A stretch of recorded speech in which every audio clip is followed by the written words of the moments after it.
ओम नमः शिवाय। जय श्री महादेव। नमस्कार मित्रों, आप सौनु आपना आध्यात्मिक परिवारना आ सुंदर विडियो में हार्दिक स्वागत है। आज आपने सांभळवाना छीए श्री शिव महापुराण में रुद्र संहिता भगवान शिव ने दिव्य चरित्र अने अनेक आध्यात्मिक प्रसंगों सुंदर वर्णन करे छे। तो चालो मन ने शांत करिए, भगवान शिवनु स्मरण करिए और भक्ति भाव थी आ पवित्र कथानु श्रवण करिए। हर हर महादेव। ओम नमः शिवाय।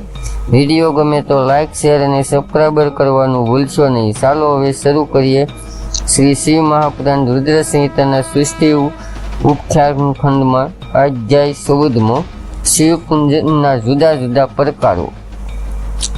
अध्याय 14 शिव पूजन जुदा जुदा प्रकारों। ऋषिओ बोल्या, हे व्यासना शिष्य, हे महाभाग्यशाળી, कया पुष्पोथी पूंजेला शंकर कયું કયું ફળ આપે છે તે માપ સાથે તમે કહો। સૂત બોલ્યા, હે શૌનકાદિક મહર્ષિઓ, તમે બધું આદરથી સાંભળો। પુષ્પો અર્પણ કરવા વિશેનો નિર્ણય હવે હું અત્યંત પ્રેમથી કહું છું। મહાઋષિ નારદે આ જ વિધિ બ્રહ્માને પૂછ્યો હતો। ત્યારે તેમને બ્રહ્માએ ઘણા પ્રેમથી પુષ્પો અર્પણ કરવાનો નિર્ણય આમ કહ્યો હતો। બ્રહ્મા બોલ્યા, લક્ષ્મી ઈચ્છતા મનુષ્ય કમળ, બીલીપત્ર, શતપત્ર અને શંખાવલીના પુષ્પો વડે શિવનું પૂજન કરવું। હે બ્રાહ્મણ, એ પુષ્પ અને પત્રની 1 લાખની સંખ્યાથી જો શિવને પૂંજ્યા હોય છે તો પાપો દૂર થાય છે અને લક્ષ્મી પ્રાપ્ત થાય છે, એમાં સંશય નથી। 20 કમળનો 1 પ્રસ્થ કહેવાય છે અને 1000 બીલીપત્રથી અડધો પ્રસ્થ કહેવાય છે, તેમજ 1000 શતપત્રથી અડધો પ્રસ્થ કહેવાય છે અને 16 ફળનો 1 પ્રસ્થ અને 10 ટપનું 1 ફળ ગણાય છે। આ જ માપથી તુલા એટલે 100 ફળના વજનને કમળો, બીલીપત્રો કે શતપત્ર પુષ્પો શિવ પર જો ચડાવે તો સર્વ કામનાઓ મેળવે, પણ જો નિષ્કામ હોય તો શિવ સ્વરૂપ થાય છે। હે મુનિવરો, જેને રાજ્યની ઈચ્છા હોય તેને 10 કરોડ પાર્થિવેશ્વરની પૂજા કરી શંકરદેવને પ્રસન્ન કરવા। શિવલિંગ પર અખંડ પુષ્પ, અખંડ ચોખા, ચંદન વડે વિલેપન અને જળધારા ચડાવે છે, તેમજ યોગ્ય મંત્રથી ઉત્તમ બીલીપત્ર, શતપત્ર કે કમળનું પુષ્પ પણ જે ચડાવે છે તેને આ લોક અને પરલોકમાં સર્વ દિવ્ય ઈચ્છિત ફળ મળે છે। પૂર્વકાળના વિદ્વાનોએ શંખાવલીના પુષ્પોથી ખાસ પૂજન કર્યું છે। ધૂપ, દીવો, નૈવેદ્ય, અધર્ય, આરતી, પ્રદક્ષિણા, નમસ્કાર, ક્ષમા પ્રાર્થના તથા વિસર્જન કરી જેને સંપૂર્ણ પૂજન કર્યું હોય તેમજ ભોજન, નૈવેદ્ય આદિ સર્વ પ્રકારના ઉપચારો સહિત ધરાવ્યું હોય તેને શંકર ભગવાન અવશ્ય રાજ્ય આપે છે। જે પુરુષ પ્રધાન પદ ઈચ્છતો હોય તેને 5 કરોડ પાર્થિવેશ્વરનું પૂજન કરવું અને કેદખાનું પામ્યું હોય તેને 1 લાખ પાર્થિવેશ્વરનું પૂજન કરવું। જ્યારે રોગથી માણસ ઘેરાય ત્યારે તેને 1.5 લાખ પાર્થિવેશ્વર કરી શિવ પૂજન કરવું અને કન્યાની ઈચ્છાવાળાએ 25,000 પાર્થિવેશ્વરની શિવ પૂજા કરવી। વિદ્યાની ઈચ્છાવાળાએ 12,500 પાર્થિવેશ્વરની કરી શિવને પૂજવા અને જેને વાણીની શ્રેષ્ઠતાની ઈચ્છા હોય તેને ઘીથી શિવનું પૂજન કરવું। શત્રુઓના ઉચ્ચાટન કરવા માટે પણ તેટલા જ માપથી પૂજન કરવું અને મારવામાં પણ લાખ તેમજ મોં મારવામાં પણ 1.5 લાખ પાર્થિવેશ્વર કરી શિવ પૂજન કરવું। ખંડિયા રાજાઓને જીતવા માટે 1 કરોડ પાર્થિવેશ્વરનું પૂજન વખત ગણાય છે અને રાજાઓને વશ કરવા માટે 10 લાખ પાર્થિવેશ્વરનું પૂજન કરવું। યશ માટે તેટલી 10 લાખની સંખ્યા અને વાહનાદિ મેળવવાને 1000ની સંખ્યા તેમજ મુક્તિની ઈચ્છાવાળાએ 5 કરોડની સંખ્યાથી પાર્થિવેશ્વર બનાવી સારી રીતે ભક્તિથી શિવને પૂજવા। જ્ઞાન ઈચ્છનારા 1 કરોડ પાર્થિવેશ્વર વડે લોકોનું કલ્યાણ કરનાર શંકરને પૂજવા અને શિવનું દર્શન ઈચ્છનારા 50 લાખ પાર્થિવેશ્વરની શિવની પૂજા કરવી। તેવી જ રીતે પોતાના ઈચ્છિત ફળને અનુસરી મૃત્યુંજયનો જપ કરવો। 5 લાખ જપને જો કર્યા હોય તો શિવ પ્રત્યક્ષ થાય છે। કોઈ 1 લાખ જપથી શંકરને ભજે છે, બીજો લાખ જપ થતાં ઉત્તમ જાતિમાં જન્મ સંભવે છે, ત્રીજો લાખ જપ થતાં ઇષ્ટ કામનાનો લાભ થાય છે, ચોથા લાખ પૂરો થતાં શંકરને પ્રત્યક્ષ જોઈએ છે અને 5મો લાખ જપ થતાં તે અવશ્ય ફળ પામે છે અને એ જ મંત્રનો 10 લાખ જપ થતાં સંપૂર્ણ ફળ પ્રાપ્ત થાય છે. હે શ્રેષ્ઠ મહર્ષિ, જેને મુક્તિની ઈચ્છા હોય તેને દર્પથી મહાદેવનું પૂજન કરવું અને તે દરેકની સંખ્યા 1 લાખની જાણવી. જેને લાંબા આયુષ્યની ઈચ્છા હોય તેને ધ્રોખડથી મહાદેવનું પૂજન કરવું અને જેને પુત્રની ઈચ્છા હોય તેને ધતુરાના ફૂલથી પૂજન કરવું. શેડાના ભાગે રાતી દાંડલીવાળો ધતુરો પૂજનમાં શુભદાયી ગણાય છે અને અગત્યાના ફૂલથી પૂજન કરનારને મોટો યશ થાય છે. તુલસી પત્રથી જે પૂજન કરે છે તેને ભોગ અને મોક્ષરૂપ ફળ મળે છે અને આકડાના ફૂલ વડે, અજડા વડે તથા લાલ કમળ વડે શિવ પૂજા કરનારનો પ્રતાપ વધે છે. જાસૂદના ફૂલ વડે કરેલી શિવ પૂજા શત્રુનો નાશ કરનાર ગણાય છે અને કરેણના પુષ્પથી કરેલી પૂજા રોગને તથા શત્રુઓને ઉખેડી નાખનાર થાય છે. બકોરિયાના ફૂલથી શિવ પૂજા કરનારને ભૂષણો, ઘરેણા, દાગીના પ્રાપ્ત થાય છે અને જુઈના પુષ્પથી શિવને પૂજનારને વાહન પ્રાપ્ત થાય છે, એમાં સંશય નથી. અને અળસીના ફૂલથી શંકરને પૂજનારો વિશ્વમાં વહાલો થાય છે. ખીજડીના પાનથી શિવને પૂજનારો પુરુષ મુક્તિ મેળવે છે અને માલતીના પુષ્પો વડે પૂજેલા શંકર અતિશય ઉત્તમ સ્ત્રી આપે છે.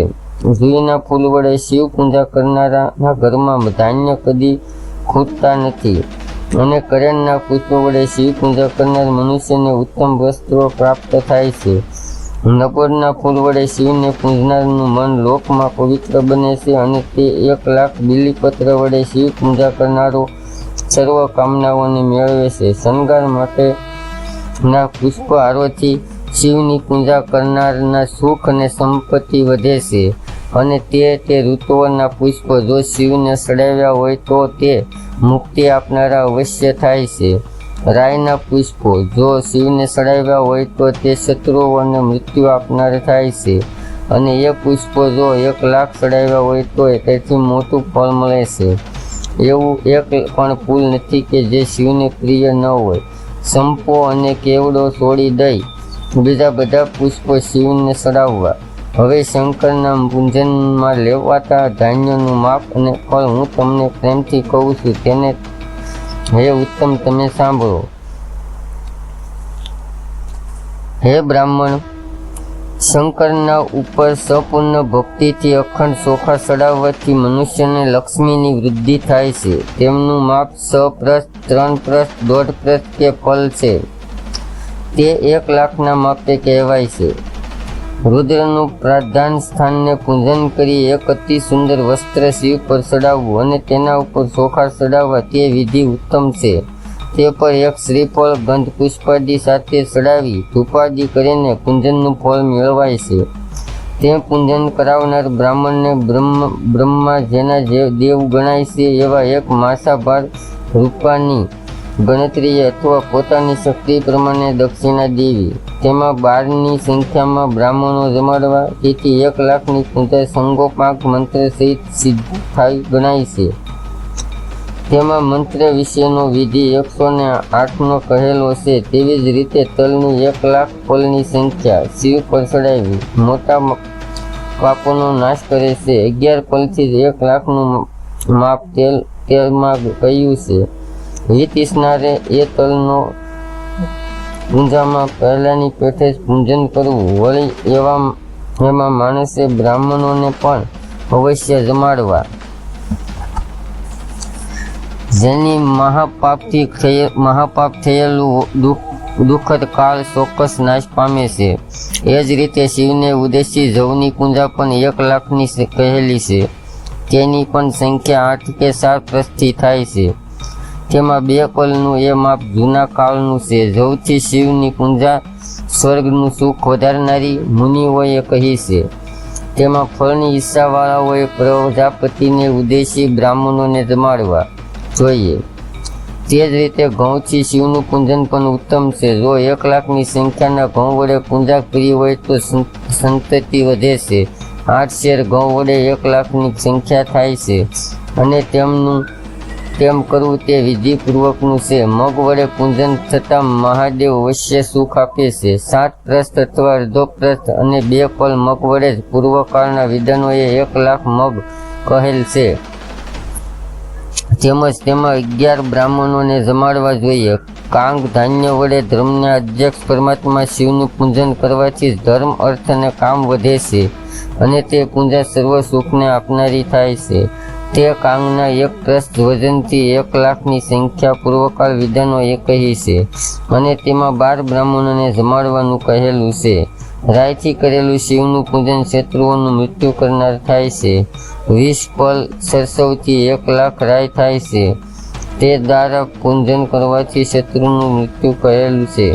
તેમજ તુવેરના પાંદડા વડે શોભાવીને શિવની પૂજા કરવી અને 1 સુંદર ગાય તથા 1 બળદનું દાન દેવું. મરિયા વડે કરેલી પૂજા શત્રુનો નાશ કરનારી કહી છે. તુવેરના પાંદડા વડે સુશોભિત કરી શિવને પૂજવા જોઈએ, કેમ કે એ પૂજા અનેક પ્રકારના સુખ આપનારી તથા સર્વફળ આપનારી છે. હે મુનિવર, એ પ્રમાણે મેં તમને ધાન્યનું માપ કહ્યું. હવે હે મુનીશ્વર, પુષ્પોનું 1 લાખનું માપ તમે પ્રેમથી સાંભળો. સૂક્ષ્મ માપ જાણનાર વ્યાસ મુનિએ શંખાવલીના પુષ્પનું 1 લાખનું માપ 1 પ્રસ્થ પુષ્પોનું કહ્યું છે. 11 પ્રસ્થથી 1 લાખ ચમેલીના ફૂલનું માપ કહ્યું છે અને તેટલું જુઈના ફૂલનું માપ થાય છે. તેમજ રાયના ફૂલનું માપ તેથી અડધું થાય છે. 20 પ્રસ્થ વડે માલતીના ફૂલની 1 લાખની ઉત્તમ સંખ્યા થાય છે. તેમજ તલના ફૂલની 1 શેરથી કંઈક થોડા વજનની 1 લાખ થાય છે. તેનાથી 3 ગણા માપની કરેણના ફૂલ 1 લાખ થાય છે. તેમજ નગરના ફૂલનું માપ પણ તે જ પ્રમાણે પંડિતોએ કહ્યું છે. રાતી કરેણ, સરસડાના ફૂલ તેમજ બપોરિયાના પુષ્પનું 1 લાખનું માપ 10 શેરના વજનથી થાય છે. ઇત્યાદિ જુદા જુદા પુષ્પો વડે તેમનું 1 લાખનું માપ જાણીને કામનાઓનો ત્યાગ કરનારા મનુષ્ય સર્વ ઈચ્છાઓની સિદ્ધિ માટે તથા મુક્તિ માટે શિવનું પૂજન કરવું. હવે ધારાથી કરેલી પૂજાનું મોટું ફળ હું તમને કહું છું, જેને માત્ર સાંભળવાથી મનુષ્યનું કલ્યાણ થાય છે. વિધિપૂર્વક અને ભક્તિથી શિવની પૂજા કર્યા પછી ભક્તિમાં તત્પર મનુષ્યએ જળ ધારા કરવી. તાવના બકવાદની શાંતિ માટે જળની ધારા શુભ કરનારી છે. તે જળ ધારા વગેરે શતરુદ્રીય મંત્રથી, 11 રુદ્ર મંત્રથી, રુદ્ર સૂક્તથી, પુરુષ સૂક્તથી, સડંગ મંત્રથી, મહામૃત્યુંજય મંત્રથી, ગાયત્રી મંત્રથી અથવા નમો અંતે મૂકેલા ઓમકાર આદિ નામ મંત્રોથી કે વેદમાં કહેલ બીજા મંત્રોથી કરવી જોઈએ. ઉત્તમ ભસ્મને ધારણ કરતા મનુષ્ય અનેક પ્રકારના પવિત્ર દ્રવ્યો વડે સુખ અને સંતતિની વૃદ્ધિ માટે ધારા પૂજન કરવું. 1000 મંત્ર ભણાય ત્યાં સુધી શિવ ઉપર ઘીની ધારા કરવી. તેથી વંશનો વિસ્તાર થાય છે, તેમાં સંશય નથી. એમ મેં કહેલા મંત્રોનું શિવનું પૂજન અવશ્ય કરવું અને પ્રજાપતિ જેના દેવ છે એવું બ્રાહ્મણ ભોજન પણ કરાવવું, એમ મુનીશ્વરોએ કહ્યું છે.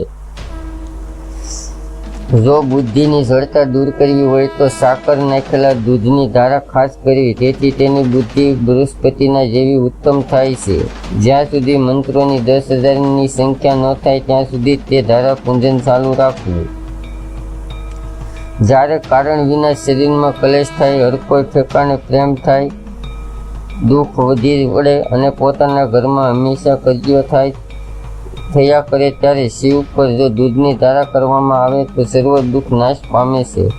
શત્રુઓને તપાવવા માટે શિવની ઉપર કાળજીથી તેલની ધારા કરવી, જેથી તે કાર્યમાં નક્કી સફળતા મળે છે. સુગંધિત તેલ વડે ધારા કરવાથી ભોગોની વૃદ્ધિ થાય છે અને સરસવના તેલ વડે ધારા કરવાથી શત્રુનો નાશ અવશ્ય થાય છે.